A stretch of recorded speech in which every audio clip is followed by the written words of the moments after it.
Awesemo, here we go. It's your old pal Emac coming to you on a Sunday morning. Happy Father's Day out there to everyone with kids. It's going to be a good one today. We've got baseball. We've got a doubleheader that's on one slate. And I just noticed, Max, for the first time in seemingly forever, FanDuel is including the Coors Field game on their main slate. Well, that's good because Toronto is like the mega chalk. So at least you get a pivot off there. But on DK, it's slim pickings, Emac. It's we're going to be congregated pretty well on that Detroit area, the Toronto area there. Pitching a little dicey actually today. Not a lot out there. We're going to have to make some choices. It could be a fun one. But we are brought to you by Prize Picks. We'll talk about them in just a moment. Of course, we are Awesemo.com. You can find us on all Twitter platforms at Awesemo_COM or Awesemo and then the sport. Awesemo NBA, Awesemo MLB, Awesemo NFL, the Awesemo HOF. Yeah, that's the Awesemo Hall of Fame. We'll mention that as well. A lot of good stuff going on out there. You guys missed out on some fun last night. Overtime game for Good NBA. game. It's very exciting. We have two NBA shows today. We're doing live before locks before each of the two games. There's already in the can. Joshua Engelman and Rinpak discussed the new series that we have on tap with the Clippers going against Phoenix. We, of course, have Game 7, Philly hosting Atlanta for all the marbles and all the good stuff. But let's jump on in here. First game. And we have 9, and I just realized it's 9 on both sides, but they're not overlapping games. So our first game here is Cleveland at Pittsburgh. We're looking at Hentges going against Brubaker. Hentges is more or less making a spot start here while he has 3 or 4 starts this season. It's been May 24th was the last time he made a start. However, he's more or less pitching on every 4 or so days. It's kind of an odd usage pattern. It's almost like he's still a shadow member of the rotation. I'm not excited about either pitcher until we look at the rest of our pitchers and we say, Brubaker, ? Yeah, it's not a bad spot, right? Like Cleveland doesn't have too many bats that you're really worried about, and it doesn't look like their best hitters in the lineup today, and Jose Ramirez. So their lineup looks like a Sunday lineup, pretty watered down. Lavarnway's catching. Somebody named Ernie Clement is playing second base. So, yeah, I mean, Brubaker is interesting, 7.4K. Let's see, what do we even project it for as far as ownership?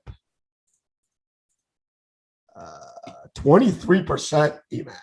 That seems high. I guess because of this lineup, people are going to jump on this game. It is 80 degrees in Pittsburgh. It's not normally a hitter's park.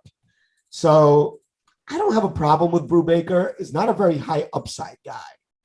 He's more of like a ground ball, only 8.6 degree launch angle. Reduced power, only 37% hard hits, only 5% walks, but 22% strikeouts. I don't know if that's going to win you a GPP today, but because all these other pitchers are so suspect, our top 2 pitcher percentage in our top pitcher tool is really congregated, Emac. Like there's 12 pitchers between 18 and 12. And he's right at that like 12.8% mark.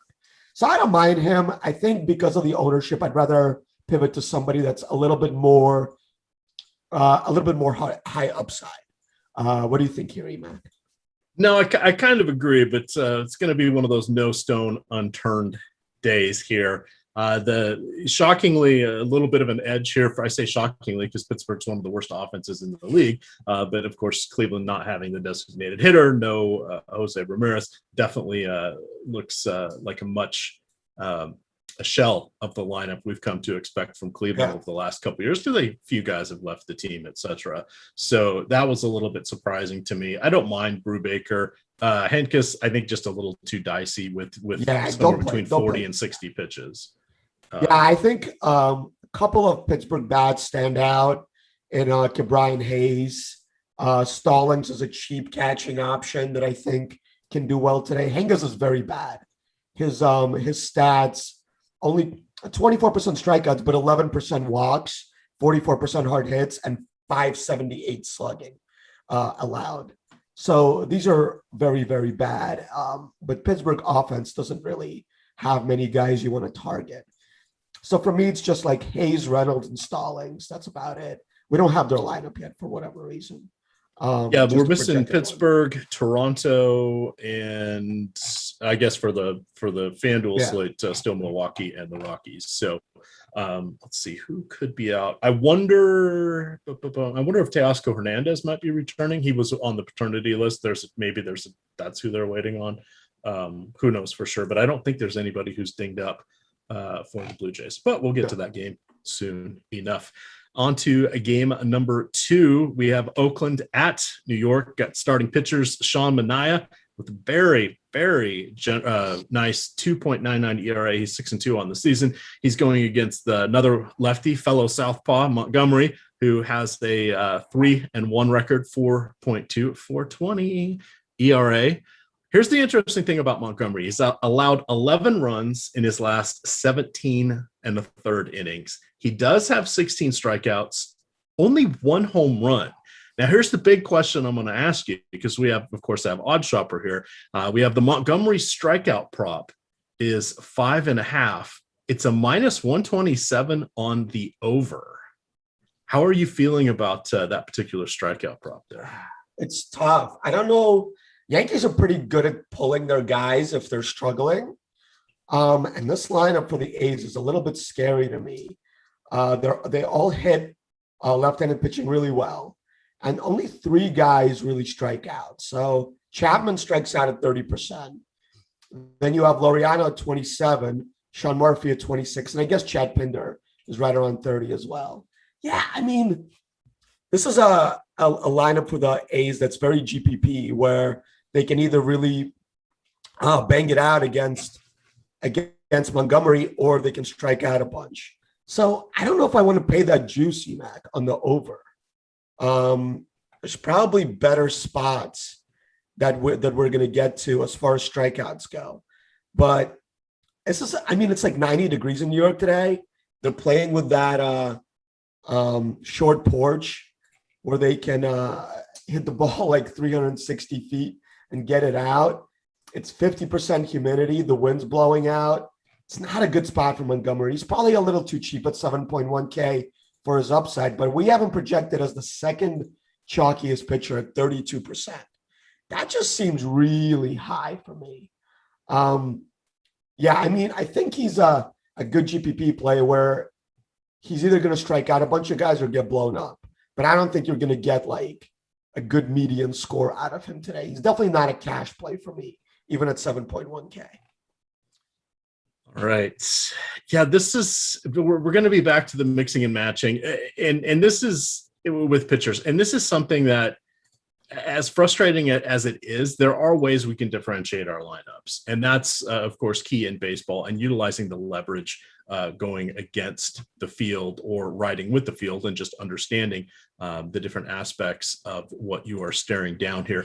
The fun thing about all the different Awesemo tools that we have here behind the scenes is we have the top stacks as well as the top pitcher tools. It not only gives you the likelihood, just a quick look of what their potential for the pitchers, like on DraftKings, to be a top 2 scorer, but it also tells you where they'll rank with value compared to points per dollar, as well as the ownership. And then you can also see the leverage score, which shows you if they're being over-owned, which means, like, for example, Toronto has an 18% chance of being the top stack today. However, they're coming in at a projected 24% for their ownership. So that's a -6 on the leverage tool. Boston, on the other hand, is coming in with a 10%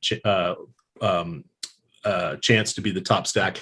They're only a 7.5% ownership. So they're 2.2% better, or you can be above the field on that. And when we talk about above and below the field, that's what we really mean. And it's important to understand that. A lot of times we'll throw around these terms. And I know on Sundays, especially Father's Day, a lot of people might be tuning in today because, hey, their spouse has the kids or whatever, and giving them a moment. So just kind of a reminder out there, what we have with our fun tools behind here. And you guys can get access to all of that. We have like literally every DFS sport out there, but you can get a weekly pass for $29.95 if you use the promo code MLB Live Before Lock will give you 25% off that 1 week package. So you can definitely check that out. If you're baseball only, you can get the baseball only package. That's just $15.95 per week. So definitely check those out.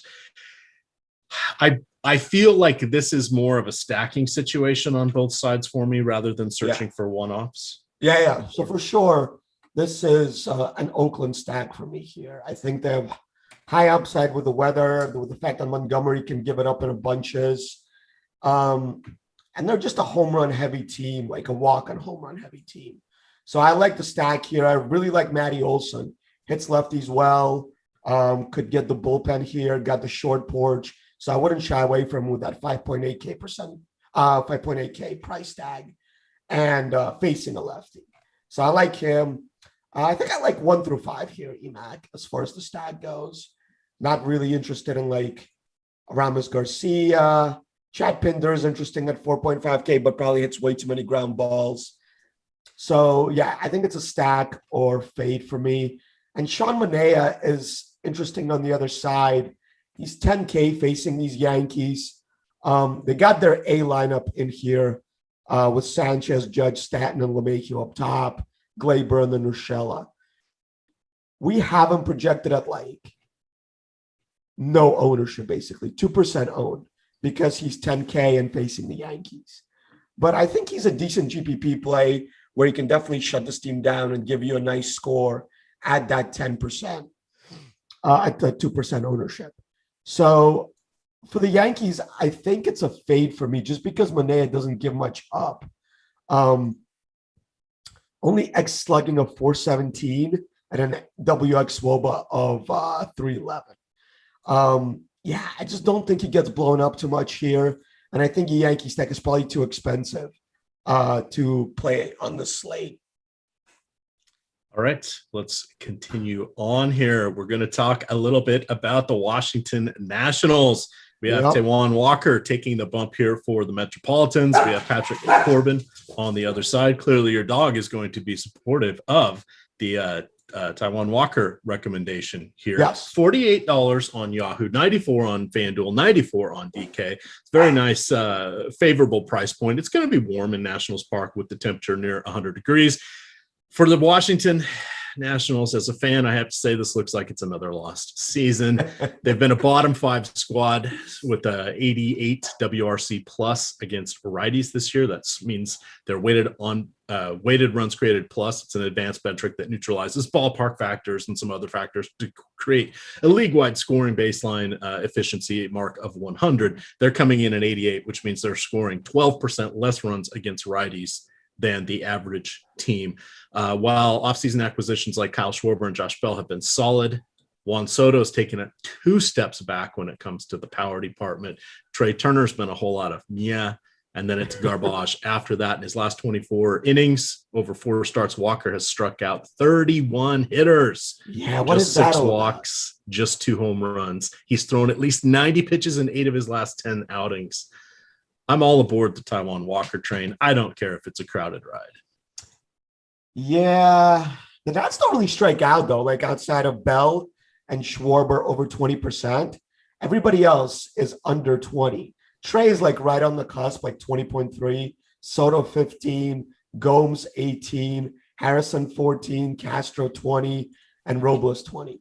So not a very high strikeout lineup. And then Walker, all those strikeouts you mentioned, but only 10% swinging strike rate against Baltimore and 12% against the Cubbies. Seems to be running pretty good. The xFIP has been really nice the last 2 starts, though. 3 and then 1.69 against the Cubbies. So definitely like turn it around. I thought he was really slowing down because really he's only pitched like 70 innings in his last full season. I guess that wasn't even a full season, but like whatever he pitched half a season, the guy's just always hurt. And he's already over that 70 innings this year. So I thought, and don't forget last year they had that, or was that the beginning of this year with that massive cold snap? So they were just going like 4 innings and that was it. Like all the pitchers were in Minnesota. No, what am I trying to remember here? Minnesota. I'm mixing my teams up. My apologies. Yeah. I've been up since 6 writing articles. 2 free articles out there, Spotlight Hitters and Stacks, as well as DFS building blocks. Woohoo! There you go. Plus a phenomenal deluxe run sheet that I put together for Tyler, the producer. Really today. Really the best. So. The best. Back to this one. Hey, Teoscar Hernandez is in. So I was correct about that. Maybe we'll get a baby home run celebration there. If you are going to target against Corbin, who do you want it to be with? I mean, definitely Alonso. Plus 300 on the money line for home runs. Yeah, I actually would take that. I mean, his launch angle for home runs is perfect. 16 degrees, 47% hard hits, X slugging of 524. That's like what you want to see when you're trying to get a guy to hit home runs for you. Yeah, and then McCann, I don't know, only an 8-degree launch angle. Lindor's waking up, hit 2 home runs yesterday. I kind of saw his launch angle go up to where it used to be. Still hitting the ball pretty hard at 42%. So I guess it's like Lindor and Alonso for me. Everybody else kind of sucks in this lineup, man. Like Pilar kind of randomly hits home runs. His launch angle is 24. So he really just hits fly balls, always. Drury's not good. Almora has a 56% hard hit rate and like only 16 batted ball events, but a 4-degree launch angle. It's all on the ground. So for me, it's only Alonso and Lindor here, maybe a little bit of Pilar. I don't mind a Nat stack if you want to go in that direction against what should be a maybe not even a chalky. It's only 10% owned, but a Walker guy that does give up a lot of walks. Pardon the pun. You walked right into that one. Dad jokes. 9% walks this year, Emac, and 41% hard hit. So when he does give it up, he gives it up in bunches. So I don't mind a Nat stack should be really low owned today. All right. I figured out my error of my ways. I was thinking of Michael Pineda. Somehow in my mind, because this is year 31 for me, 32 for fantasy baseball. I got a lot of stuff running around in my mind. I'd mixed up my Mariners pitchers. Those guys essentially profiled well. Both seemed like they had good strikeout stuff. Never quite harnessed it. But it was Pineda that was over in Minnesota, not Walker. Walker was the Michael Pineda 2.0. Walker was the Seattle dude, wasn't he? That's like your old team. Yeah. Yeah. So that I just out of sight, out of mind, I guess there. But yeah, I've done that twice on the show now that I remember back that I've mixed those guys up. Don't ever get old, people. Don't ever get old. It's not fun. Stay a millennial. Stay a millennial. If you can stay young, teach me how. All righty. Anything else we can wring from this game? Not really. I mean, Schwarber 3.8K could definitely hit 2 home runs today. That's all. Plus 200 for his home run number. He's the best on the board right now. Plus 200? Wow. Yeah. Yeah, no, I don't know. Who was the other guy you mentioned? Alonso? I'd rather bet him. Alonso is plus 300. Yeah, I'd rather bet him. All right, on to a game that we're going to spend a little bit of time on. It's Toronto at Baltimore. 6 implied run total here for Toronto, 4.6 for the Orioles. The batters of Birdland can be pesky. They're going against Hyunjin Ryu, so I'm not exactly enthralled with them. I really don't want to take Ryu either. This is going to be 90 degrees at first pitch. Right now, I am 35 miles or so as the crow flies away from Baltimore, like 90 minutes by car, because everything, we have to go around rivers and there's no good place for me to cross this little river called the Potomac between me and Baltimore. But you got to takes like 58 miles to go. Oh, it just ticked up. It's now 87 degrees here. Wow. So we have about the same weathers up there. It's going to be warm, 9 to 12 mile an hour breeze blowing out to left center field. We have Matt Harvey on the mound. The gifts just keep on coming. With Matt Harvey, he has let's see, since the beginning of 2019, so 293 righty-lefty matchups, he's allowing 1.92 home runs per 9 with a 14.7% strikeout rate and nearly 11% walk rate. Against righties, a 2.11 home run per 9 in that same stretch against 317 of them. Baltimore has him, bullpen, they're not as bad as I thought. We just don't know their names. They're better than they have in the last couple of years, but they're still not great. They're about league average, which is a massive improvement for them. The Blue Jays on Toronto or on Yahoo are priced ridiculously high, and you have they're going to get essentially zero ownership because they're going against the Coors Field game. And here are their prices. So if you're not familiar with it, like expensive hitters generally are in the low to mid 20s. Yeah. Vladimir Guerrero is 31. Wow. I don't remember ever seeing a batter that high. Semion's 26, Bo Bichette 25, Teoscar Hernandez 23, Kevon Biggio's 23. Cheapest guy they have in their starting lineup of that's viable is Randall Grichuk at 16. If we go look at the Rockies, they have nobody that will be 20 or higher. And if we look at Milwaukee going against Chichi Gonzalez, they have Christian Yelich at 23 and Willy Adames is 20. So you have Vladdy $11 higher than Adames. That's just insane. Yeah. I mean, it's a great spot, right? Like absolutely. And the point is, we could see a piss poor Coors Field game that does happen from time to time. All of a sudden, the Blue Jays is just so bad. Like Chichi might be worse than Harvey. Yeah, I mean, I don't know. Like you're splitting hairs here, right? Like whoever's lower owned, just play that. Toronto should be low owned on Yahoo, right? With those prices, like on DK, they're way more affordable. Like you have Bichette and Vladdy, and then like Teoscar's only 4.5.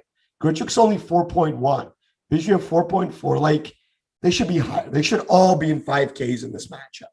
Yeah. So you're really getting a bargain other than the two guys that I mentioned with Bichette and Guerrero and Semien, I guess, at 5.3. But he fills that second base shortstop hole that you need to fill. I don't know. Like, let me read you some numbers about Harvey that could get you off the stack because really, like, we have them at 18% percentage of being a top stack. That's double Boston. So they're just so far and away the best stack today. And it's hard to like differentiate the stack here because Espinal, Gurriel, Biggio, and McGuire are not very good. So really like for upside, you should stack 1 through 5 and then differentiate yourself at pitching. That would be my play. But if you want to fade them, Harvey has only an 3.77 xFIP versus righties this year, which isn't bad. Like that's pretty good. And that's their top 5 hitters are all righties. They only have 2 lefties in the lineup, and one of them is Reese McGuire, who you really shouldn't play unless you're just going with a salary saver at 2.2K. Yeah. So Harvey, 48% ground balls versus righties, only 26% hard hits. Versus lefties, it's 45% fly balls and 35% hard hits. So he's definitely way worse versus lefties as far as power goes, but he's just not a good pitcher. So like if you're making 150 teams, do not fade Toronto. Definitely play them. But I'm saying like maybe in 3 max, there is a little bit of merit to fading them and just hoping that they hit a bunch of ground balls at infielders. All right. So you heard it here. Max says to fade Toronto. No, I didn't say that. I'm just summarizing for those people that tuned in late. This is so here's the Matt Harvey strikeout prop. Are you ready? 3.5. Oh, 3.5. Now you actually get minus 160 on the under.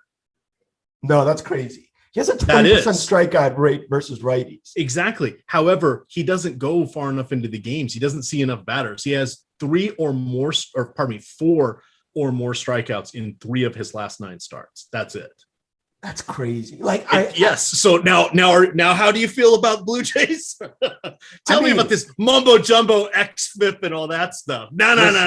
The Blue Jays are a great stack, but they're 18% like projected and 25% ownership on a 9-game slate. A quarter of the field is going to play the same stack. It's just like not a good way to win GPPs to be playing that much of a stack. Do you know what I mean? I don't know. It's like the weather's good. If I'm in cash, I'm winning. No, you're not. You're trying to win GPPs. Don't try and win cash, please, guys. You will not keep your bankroll long enough if you just go for the min catch. Yeah, I don't know. Like, I would bet the over on the strikeouts. Okay. At plus odds, right? Yeah. I don't have it up. I think it was like what does that probably work out to, like plus 180 or something? That's crazy. Like plus plus 124 according. Yeah. So 25% strikeouts for Semien, 25% for Bichette. Guerrero doesn't strike out. Like, he's just a robot. 16% strikeouts and 14% walks. And then Teoscar 26, Grichuk 22, Biggio 28. Like, there's strikeouts in this lineup. They're also going to hit you really hard. Yeah, I don't know. I'd bet the over and just take a shot on Harvey. All right. We had to wring a lot of stuff out of that game. Any nominal Baltimore plays. Yeah, I like Baltimore. I just don't think Ryu, like he still gives up a lot of power. Only 20% strikeouts, 426x slugging. I think the Baltimore stack is probably unowned today. Yeah, 2% ownership.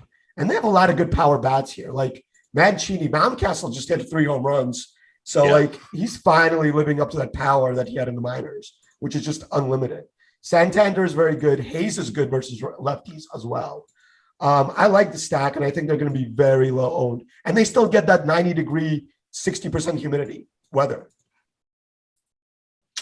All right, on to our next one here. We've got, this is DK only, St. Louis at Atlanta. It's a 7-inning game. Adam Wainwright. Oh, God. He's 39. He's going against the team that actually drafted him many moons ago. He could actually get a complete game here on DK. Let's not forget that he just has to go 7 innings. He has gone 7 innings or more in 7 of his last 10 starts while averaging just over 100 pitches. Tough matchup there against Atlanta. I don't hate it. It's only available on DraftKings. How are you feeling about Waino? Anything for Bryce Wilson? Yeah, I don't think I'm on Waino. I mean, he's going to need a complete game to live up to the salary of 9.3K because he's not going to strike out a bunch of guys. He hasn't had a double-digit swinging strike game since April 26th. He actually started the season at 4 out of 5 double-digit swinging strike rates. And then he's had 7, 5, 4, 4, 8, 2, 7, and 9. And the 9 came against Miami, which is not a very good team. His xFIP has been fine, 3.26. Last game, 239 the game before.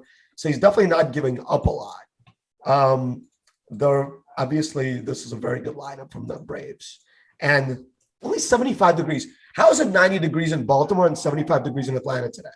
Because it's going to be overcast and there's potential rain in the area. It's 90-degree humidity, 90% humidity though. Yes. So again, the there's potential rain in the area. Yeah, the ball will still fly.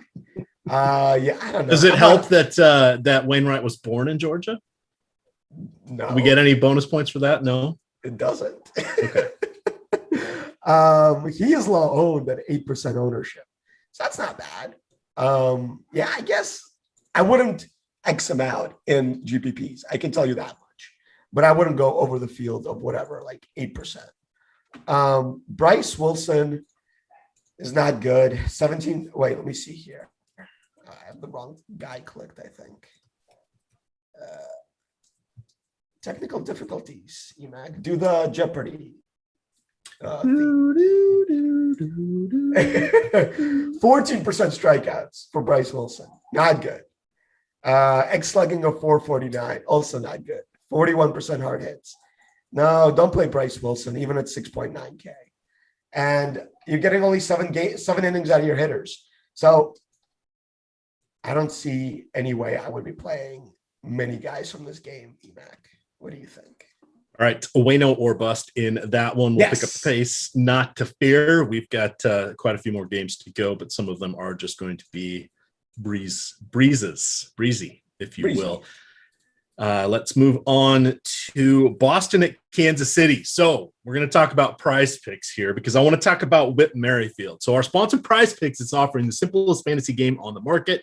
Say goodbye to sharks, no lineup optimizers, and no mass multi-entry. All you got to do is pick 2, 3, 4, or 5 players and go against their props or the projected scores. correctly select a 5-player lineup, you can get up to 10x of your entry fee. They've got NBA, MLB, esports, MMA. They've got it all, PGA, etc. You can cross pick sports.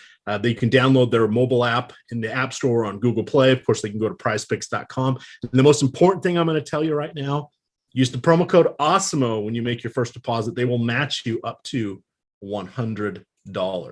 So you can also go with the fantasy point bets here. Here's an interesting one. Whit Merrifield today, 7 fantasy points. Now, I want to mention that same scoring as FanDuel. So you can just look at our FanDuel projections, and it's very handy to see what we're doing here, and you can leverage that over there on Prize Picks.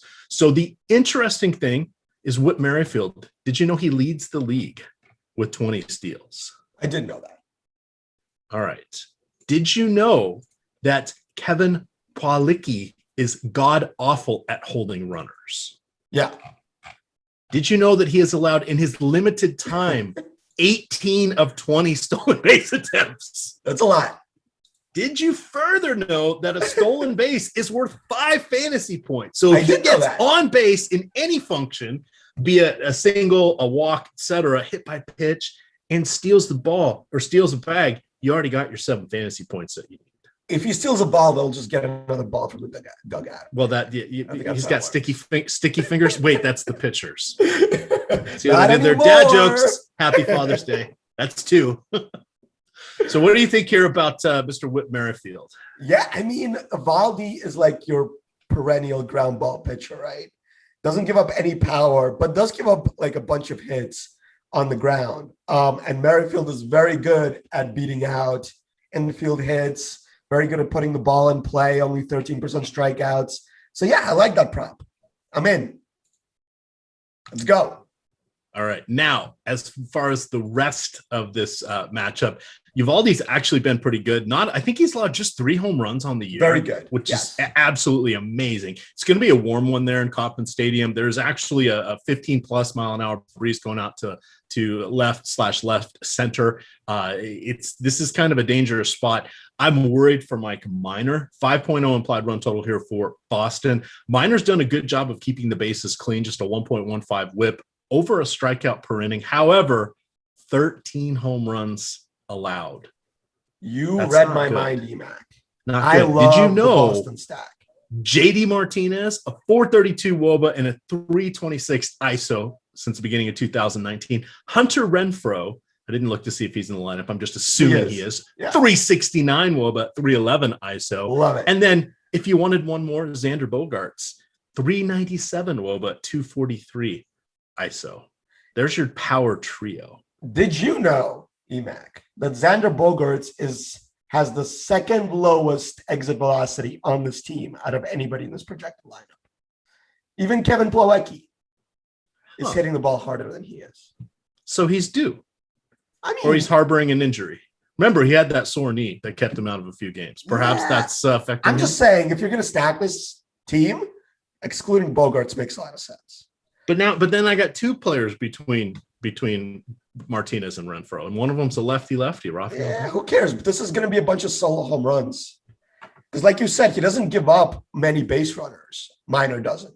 But when people hit the ball, they hit the ball out of the yard because of his 17-degree launch angle that he gives up and his X-slugging at full 45 because of that, and 9.8% barrels. So he's not gonna give up many big innings, but he's gonna give up a bunch of big DFS scores because of how many home runs he allows. So for me, JD, Renfroe, Bobby Dalbec, don't sleep on this guy, X-slugging of 498, 45% hard hits, 17-degree launch angle, perfect for home runs. So I like Verdugo, also hits the ball well versus left-handers. Devers smashes left-handers. So Verdugo, Martinez, Devers, Renfroe, Dalbec is my stack here. And then you're only skipping Bogaerts, right? Oh, no, Hernandez is in the middle too. So skipping 2 guys. But whatever. As long as Bobby Dalbec hits 2 home runs, you're fine with it. All right. We can live on that one. I think Evaldi's in play, by the way. So talk to and this is my guy for Stephen Leibowitz. Uvalde, like a yeah. Uvalde. Very good. All right. I like it. I'm a little nervous. Tyler has turned off his camera. Perhaps he's having a little alone time while he's producing this. I mean, I can see both his hands, so I think we're okay. Okay. Yeah, I like Evaldi. He's 11% owned, and only 8,300. Doesn't give up like any power, like you mentioned. 35% hard hits, slugging of 374, only 5% walks. Doesn't really strike out many guys, but goes really deep in games. And I think at that price, you can pay it off pretty easily versus this Kansas City team. They're also kind of a watered down lineup today where Gutierrez is batting fifth, a lot of strikeouts. Mondesi strikes out a ton. Also, hits the ball very hard. Dozier strikes out. Taylor strikes out. So this is a good lineup that you can face here for strikeouts without Benintendi. All right, we're moving along here. We have, drum roll please, Chicago at Houston. So someone was asking who would be your FanDuel cash pitcher. Oh, I always hate this question. Well, because I don't play cash. So who would be the safest pitcher for you on FanDuel? I think is a better way of asking the question. So they're looking at McCullers, Montgomery, and Maeda. So McCullers was on a bit of a pitch count his last game, but he ended up going like 71 or 2 pitches. So I figured he should be 80, 85 at this point. So I don't mind that. We're looking at Chicago. Tough lineup, but just under a 4 implied run total there. Yeah. So not the worst. So 85, 90 pitches there for McCullers. The roof will be closed. We've got 2 fresh bullpens there. It's an 8.5 over under. I actually like the under on this one. Yeah. And you can shop that around over there on Odds Shopper to find the best pricing for that. But I do like that. And again, this is all factored in to the Vegas line. I'm not adding anything that they haven't already calculated into this, but This just seems like a decent spot, in my opinion, that we might see the under. Additionally, I'm actually liking Keuchel as a secondary pitcher. Now, he's not going to get a lot of strikeouts. However, the Houston lineup is not as fierce against lefties because they are missing Alex Bregman, who was just put on the injured list. Of course, George Springer hurt, but he's off in Toronto now. Kyle Tucker's in the health and safety protocol. So while he's going to have to roll through Altuve, Correa, Gurriel, Alvarez, the rest of the lineup's not that scary. So that's $29 for Keuchel on Yahoo steal, 6,800, very solid price. He's not going to give you any strikeouts, right? But I don't want him to blow up. Yeah, I don't think he's going to blow up either. Like you mentioned, this is a very watered down lineup for the Astros. I don't know. Like, if I'm picking a pitcher, I always try to get strikeouts because they're the easiest thing to predict about pitchers. Because you never know if they're going to get the win. You never know if they're going to go deep in the game. But you can predict strikeouts pretty good, especially with how the league is structured right now. So I think like everybody's under 10K on FanDuel, right? Like everybody's kind of priced the same. So I think for me, for cash, I'm just going to go with the highest strikeout upside. And that for me is Maeda, just because he's facing the Texas team and they strike out a bunch versus soft tossing guys. And that's kind of what Maeda is. I don't like that the roof is open, but I do like that there's a ton of strikeouts in this lineup with Eli White batting 6th, like Jason Martin and Jose Trevino at the bottom. I think this is this will be my cash guy. And you're also like getting a guy that most people will play in cash other than McCullers. So I think he's the play in cash on FanDuel for me. So I think the roof is going to be closed. I hope I say this because the source that we all tend to look at in the DFS world to see that doesn't have a good source themselves to report. So they just defaulted. It is 93 degrees. And they defaulted as being open. And the thing I've noticed, and if anybody has a source for the new stadium for the roof, share it with us. I'd love to have it. I've got a great one for Arizona. I just found one this weekend that someone is doing a little blog spot for Houston. Texas doesn't seem to have one. Now, what I've seen is anytime it's 90 or more, they have had the roof closed. They with the should. exception of the spring, and especially when it's the hitter is going to continue to go up, Yeah. so that or the temperature continues to go up for these games. So I believe more often than not it's going to be close. If we remember last year, they only opened the roof once. They were just like, hey, let's see what it's like with the roof open. They had their 30 home games last year, and then I think they opened it twice late in the season just because it was nice. But the kind of their whole point is we have this roof because it's just too damn hot here. Yeah, I don't know why you want to make the fans uncomfortable. So I just put that out there because I know there's not a great resource. Miami becomes even better play with the roof closed, obviously. Yeah, so let's cruise on to that one. We got 18 minutes to go here. Maeda for me is probably my number one pitcher, along with or I guess he's my number two because Yahoo at $40. I think that's way too much. Now, FanDuel at 7,000, DK at 6,300. I think that those are relatively solid. So the interesting thing is Maeda's only topped 90 pitches once in 10 starts. And he's failed to close out, aka finish the fifth inning in half of them. So while his 5.01 ERA and 1.48 whip are high, he had a pair of 3 home run games at the end of April that's really mucking with that. In his last 5 starts, now he's only gone 23 in the third inning, so we're going to get 80 or so pitches from him, but he's only allowed 2 home runs. He's struck out 26, so he's not likely to get that quality start on FanDuel. It's all but impossible for him. But I think on DraftKings, he's an absolute steal at 6,300. Yeah, so here's my spiel on that whole thing. He went on a DL, right? And he missed about a month, 522 to 614 between his starts. His last start, granted, versus Seattle, 15% swinging strike rate. He went 76 pitches because he was coming off the injured list. But I think that means that maybe his high is 90 today. And it's a very similar matchup with all these young hitters in Texas. So I really like his strikeout upside because of that swinging strike rate, because he's facing Texas, and hopefully the roof is closed. So I think at 90 pitches, he can get you that quality start, and he can get you 6 to 7 strikeouts.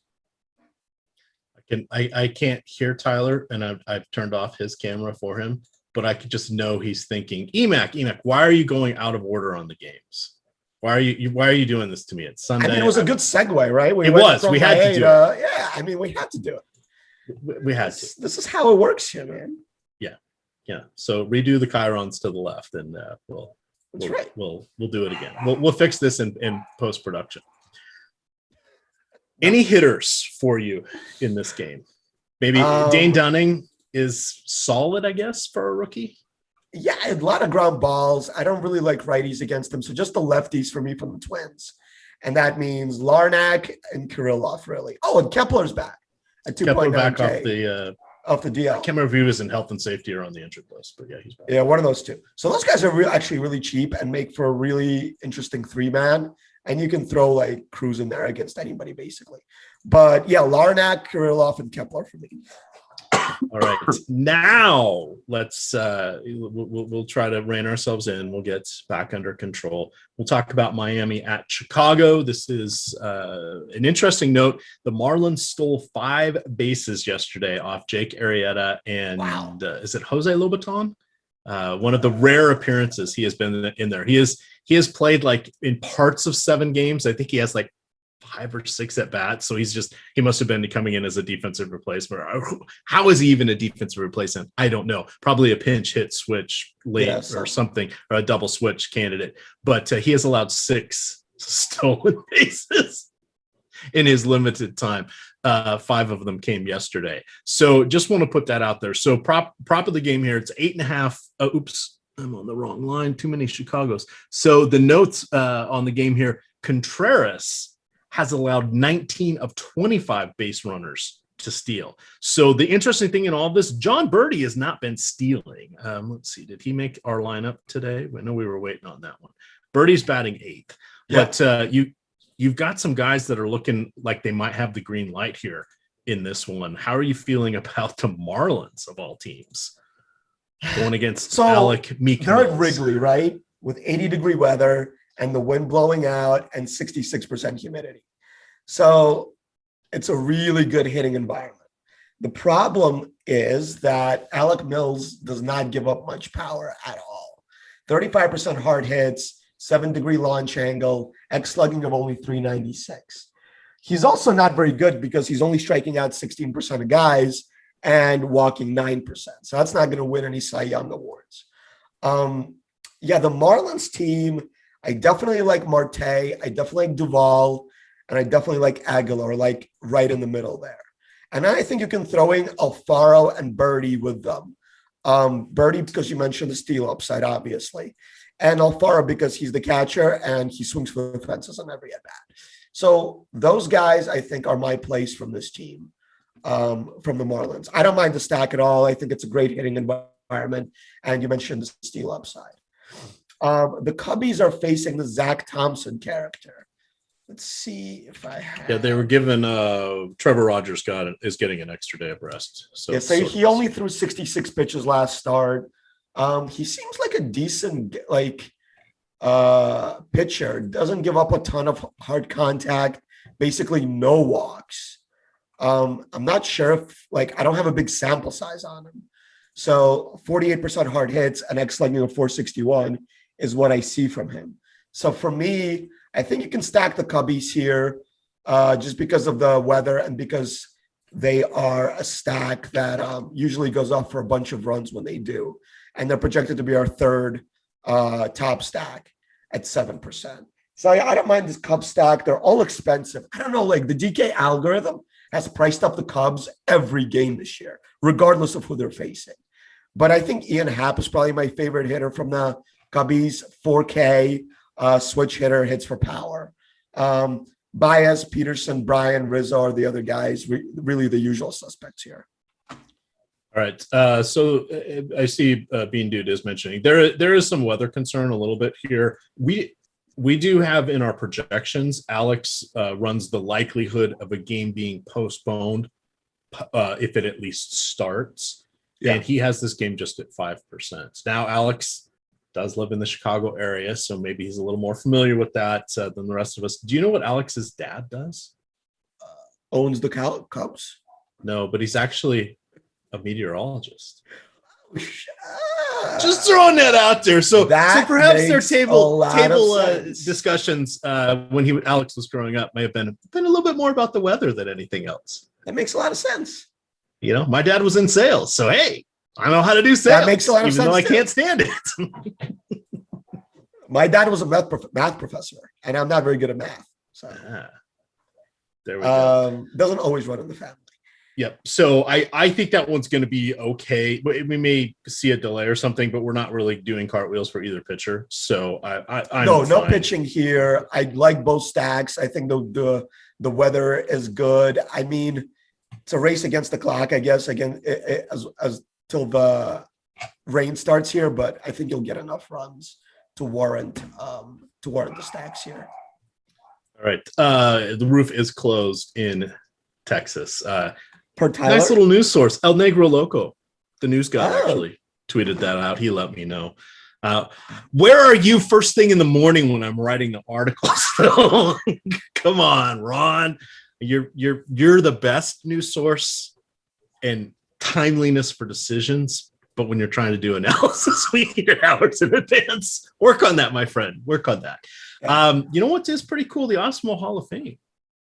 That is pretty cool. Were you aware that we have a Hall of Fame here? It's pretty neat. I was aware, yeah, but I haven't actually joined the Hall of Fame just yet. You haven't gotten into it yet. All right. Well, I haven't either. I'll have to send some tweets here and there, but we had some fun ones. So you guys want to get in on this, you can go to awesemo.com/avatar. You can download the Awesemo avatar. If you are repping that in as your avatar on the DFS sites, if you win any contest or finish top 3, any contest of at least 5,000 people, ties don't count. So showdown playoff, we'd go broke giving everybody who tied for first a free 1-month subscription. But outside of that, as long as you basically are a top 3, like 1, 2, 3, not 1,823 tied for first, but top 3, you will get 30 free days of Awesemo premium content. You can just read the details as well at awesemo.com/avatar. But for fun, you guys can tweet the wins to the Awesemo Hall of Fame, Awesemo HOF. It's a lot of fun. We'll celebrate your wins for you. We'll put you on the screen here. We got a nice one here from QA2, and he has a $13,000 victory there. Very nice screenshot. I'd like a $13,000 screenshot. That would be fun. We got a tweet here from Justo. He says, Awesemo Hall of Fame. I split first place. Can't complain. Thanks to you guys. Best purchase under $20 I've made in my life. Look at that. He split the prize there on Friday for $2,100. You see the Colts. That's Steve Buzzard. He was on Live Before Lock last night. He was, or the NBA strategy show. He also tied for first. He's pretty good at that. Good. And then we have a swag store, the Awesemo merchandise store. So we got a fun one here from Grade A Picked. He says, I'm out here in Lancaster, PA for the AAU tournament with my DFS bro. These shirts are awesome. And they have the Awesemo shirts on. So excellent. A lot of fun there. So you guys can have fun with that. Now, I guess you can rep the avatar on your clothes as well. Tweet us at the Awesemo Hall of Fame and we'll get you here onto the shows. Always fun. Always fun. All right, so we've got a couple minutes. Let's look here at your top stacks, your top pitchers, and then a home run. Oh, if you want to mention anything on Coors Field, I guess since that is randomly for the first time in 4 years on the Sunday slate for FanDuel, if you want to talk about that at all. Did we talk about the Astros and did we skip that? I mean, we kind of like mentioned the fact that the Astros pitchers, lineup was really watered down. Yeah, the bullpen's fresh on both sides. I'm not really excited about the offenses. Is there anything you wanted to add on that? I just don't think McCullers is very good chalk here, just because facing this White Sox lineup, I think there's a lot of good bats here. They don't strike out too much, and the roof is open here, I guess, in 90-degree weather and 12-mile-an-hour wind blowing out. So I think I would temper my expectations on the McCullers chalk. So that's my only mention here. You can stack the White Sox. I think they're a good contrarian stack. All right, Coors Field. Play everybody against Chichi Gonzalez. He's not good. Or is it Rodriguez? One of those two. Play against both of them.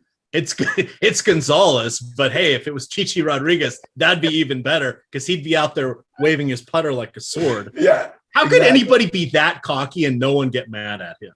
He must have been a lovable guy because everybody, when you even mentioned him, the other players back in his day, the Lee Trevinos and all those guys, they're always like, oh, him and his sword putter. That was like the biggest, that's like the most pimp home run, chest puffing bat flip of all times. And everybody was like, oh, it's pretty funny. He also wore that really cool hat all the time.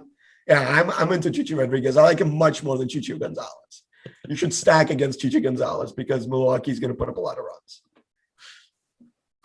All right, top stacks. Toronto. Red Sox first because of the ownership. Okay, Red Sox. Then Toronto because it's Toronto. Who's my third stack, Emac?